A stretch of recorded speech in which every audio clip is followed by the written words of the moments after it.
ವೀಕ್ಷಕರೇ ನಮಸ್ಕಾರ, ನೀವು ನೋಡ್ತಾ ಇದ್ದೀರಾ ಆರ್ ಮ್ಯಾಕ್ಸ್ ಕನ್ನಡ. ನಾನು ಅಶ್ವಿನಿ ಭಟ್. ಮೇಕೆದಾಟು ಯೋಜನೆ ಜಾರಿಯಾದರೆ ತುಮಕೂರು ಜಿಲ್ಲೆಯ ಶಿರಾ, ಮಧುಗಿರಿ ಹಾಗೂ ಪಾವಗಡ ಭಾಗಗಳಿಗೆ ನೀರಾವರಿ ಸೌಲಭ್ಯ ದೊರೆಯಲಿದೆ ಎಂದು ಶಾಸಕ ಟಿ.ಬಿ. ಜಯಚಂದ್ರ ತಿಳಿಸಿದ್ದಾರೆ.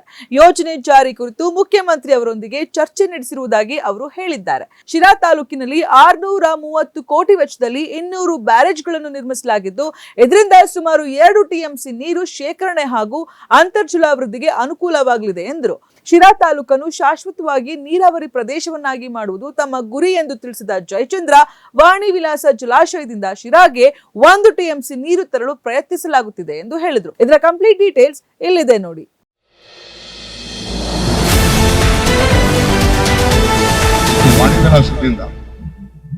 ವಾಣಿ ವಿಲಾಸದ ಶಿರಾಕ್ಕೆ ಮತ್ತು ಕಳ್ಳಂಬೆಳಕ್ಕೆ 1 ಟಿಎಂಸಿ ನೀರನ್ನ ತರಬೇಕು ಅಂತಕ್ಕಂಥದ್ರ ಬಗ್ಗೆ ಯೋಜನೆ ಮಾಡಿದ್ದೇನೆ.